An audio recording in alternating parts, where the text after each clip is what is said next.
Olá pessoal, hoje nesse vídeo vamos falar aqui sobre o mesolábio de Descartes, né? O mesolábio ele foi uma criação teórica do filósofo e matemático Descartes, que funciona como uma espécie de compasso, né? Só que não é um compasso para poder desenhar curvas, é um compasso para construir as chamadas meias proporcionais, né? Então, em outros vídeos a gente pode falar com mais detalhes sobre meias proporcionais, mas por aqui eu só vou definir o conceito, dizer basicamente do que se trata, né, para a gente poder aplicar a resolução desse problema proposto aqui, né? Então, antes de resolver o problema, vamos ver aqui o que diz só o enunciado. O Descartes concebeu um compasso especial, chamado mesolábio, como eu acabei de dizer, para construir meias proporcionais entre dois comprimentos dados A e B, né? Então a gente tem que fixar dois comprimentos dados, digamos A igual a 3 e B igual a 7, né?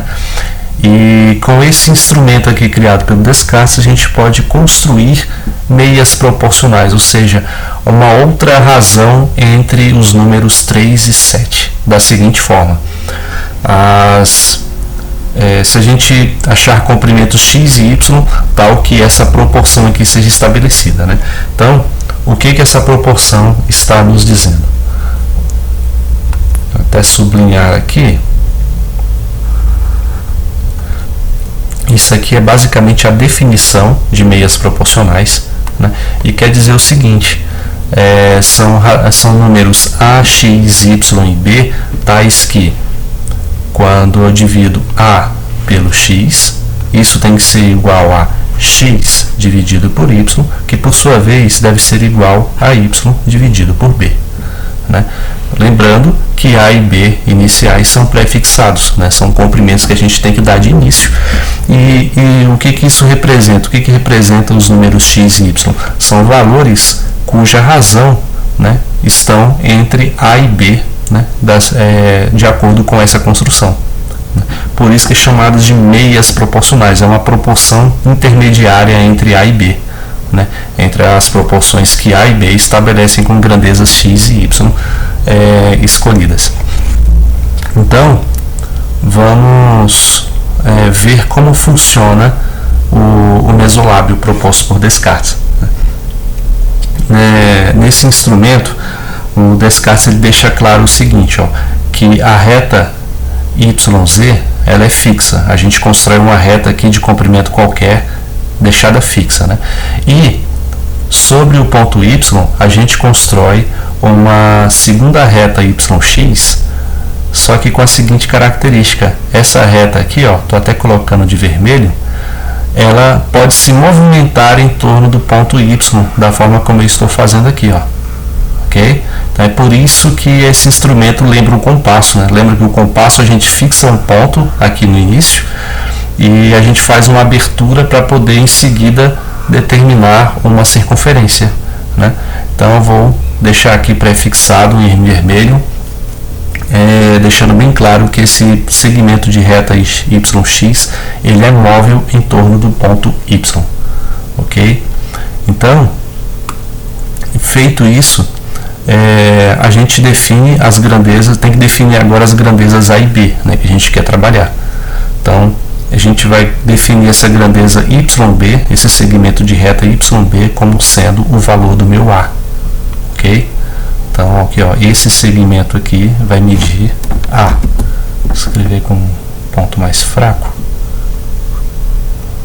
Não deu certo. Assim, aqui é o valor de A. Então, aí o que acontece? A partir do ponto B, que a gente pegou aqui dessa reta móvel, né, a gente vai traçar um segmento de reta que vai interceptar a reta YZ no ponto C, porém com um pequeno e importante detalhe, né? Essa reta B não pode ir até a reta YZ, essa reta que parte de B não pode ir até YZ de qualquer forma, ela tem que formar um ângulo de 90 graus aqui, de 90 graus com a reta móvel YX, né? Aí, a partir daqui, do ponto C, nós também puxamos um outro segmento de reta que vai interceptar a reta YX, né? E também com a mesma regra anterior, né? De tal forma que forme um ângulo de 90 graus, porém dessa vez com o segmento de reta YZ. Aí a gente continua esse processo quantas vezes quisermos, né? Dependendo da quantidade de meias proporcionais que a gente for querer construir. Aí, ó, a reta que parte de C vai interceptar o ponto B, aí o ponto D, desculpem. Aí do ponto D a gente vai traçar uma outra reta até interceptar o ponto E na reta YZ, né?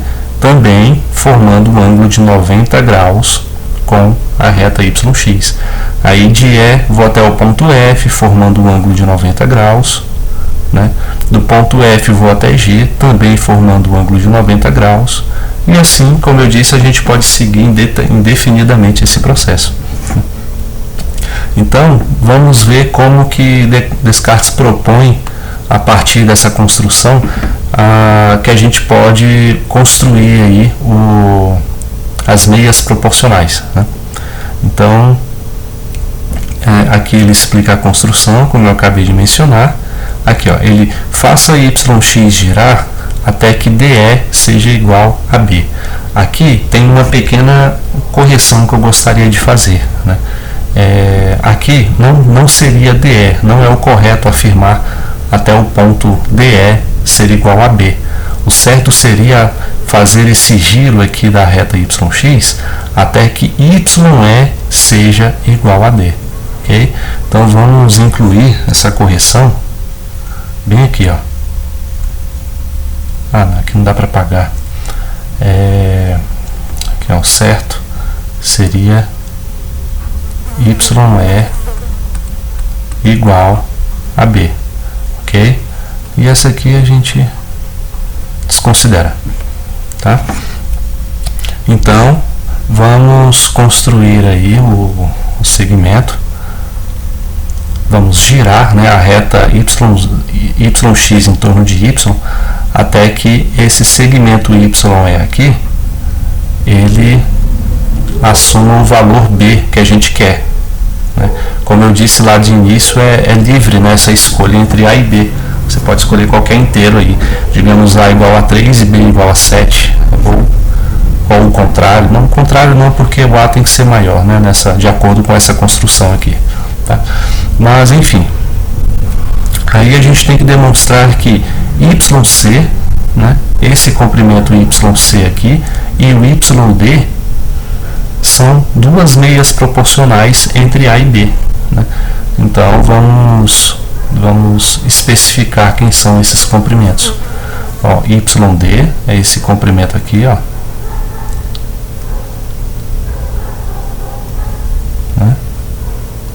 E YC é esse outro comprimento que eu não vou traçar um segmento para não ficar muito confuso o desenho, tá? Então eu vou chamar YD de Z, tá? Só para não usar o Y de novo, né? E vou chamar o outro segmento YC de X, certo? Então, a partir dessa construção aqui, nós temos que obter o seguinte: para provar que YD e YC são duas meias proporcionais entre A e B, precisamos demonstrar que a seguinte proporção existe, né? Ou seja, A dividido por X tem que ser igual a X sobre Z, né? Que por sua vez tem que ser igual a Z sobre B, certo? Então nós temos que provar que isso daqui acontece, né?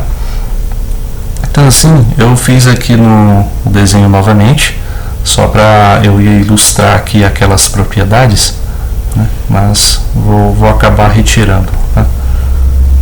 Deixa eu só... Não, pode deixar ele aqui, não vai atrapalhar não.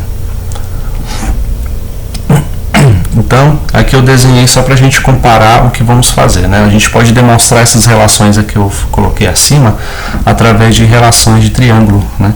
Então, ó, esse primeiro triângulo que está aqui, esse triângulo YBC, eu representei como esse primeiro, aqui ó, esse menorzinho, que forma um ângulo reto no ponto B, né? Que nem eu desenhei lá no outro. Então vamos marcar aqui, ó. Aqui é o ponto B, esse aqui é o ponto Y de origem, então aqui só pode ser o ponto C, né? Em todos esses triângulos eles começam em Y, certo? Nesse triângulo intermediário é esse aqui, ó, o YDC. Então ele forma um ângulo reto em C, né? E o outro ponto que sobra é o D. E por último, esse triângulo maior aqui, ó, o YDE. O YDE tem um ângulo agudo em D, ou um ângulo agudo não, um ângulo reto em D, né? Ele começa em Y como todos, e o outro ponto só pode ser o ponto E, né?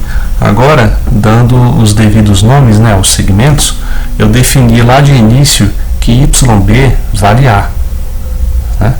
Então aqui eu vou chamar esse segmento, esse comprimento de A. Aí ó, temos aqui também que YC é igual a X, né? Então vamos representar aqui quem é o segmento, o X. Aí depois nós definimos o que? Que onde está aqui, ó, que o YD é igual a Z. Então ó, esse segmento aqui vai ter o comprimento Z, e que YC, como a gente já escreveu aqui em cima, ele vale X, né? E no último triângulo nós temos o que? Temos o comprimento do YE, que vale B, e o YD que a gente já tem, né? Então ó, YE vale B, e o YD a gente já fez ele aqui em cima, que é o comprimento Z, né? Assim, o problema já está praticamente demonstrado, né? Aqui, só fazendo uma correção, né? Eu fiz uma inversão aqui sem querer. Aqui, ó, é o contrário, tá? A sobre... Não, é isso mesmo. Ah, não, desculpa, é isso mesmo, é X sobre Z, não tem como ser diferente. Senão vai de encontro à definição mesmo, X sobre Z, né? Então, beleza. Assim, o que a gente tem, ó? Semelhança de triângulos, né? Todos esses triângulos aqui são semelhantes por construção, certo? Eles têm a mesma origem, tal. A gente pode fazer essa demonstração até no passo a passo, se vocês quiserem. Ó, por exemplo, esse triângulo menor com esse triângulo intermediário aqui, ó. Ambos têm um ângulo de 90 graus, né? E de tal forma que esse ângulo aqui formado em C, desculpa, esse ângulo aqui, ó, em torno do ponto Y, né? Eles são iguais nos dois triângulos aqui. Esse ângulo é igual a esse, que por sua vez também é igual a esse, né? Portanto, esse outro ângulo aqui, ele só pode ser o mesmo em todos os outros triângulos. Logo, eles são semelhantes. Se são semelhantes, eu posso estabelecer razões entre os seus segmentos, da seguinte forma: eu posso dizer que, já que eles são semelhantes, quando eu divido A pelo X, né, essa divisão é igual à divisão de X sobre Z, que por sua vez é igual a Z sobre B. Logo, a gente pode só colocar a observação aqui, ó. Está provado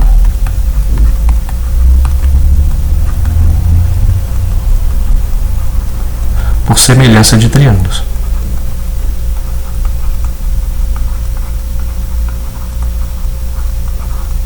Semelhança de triângulos.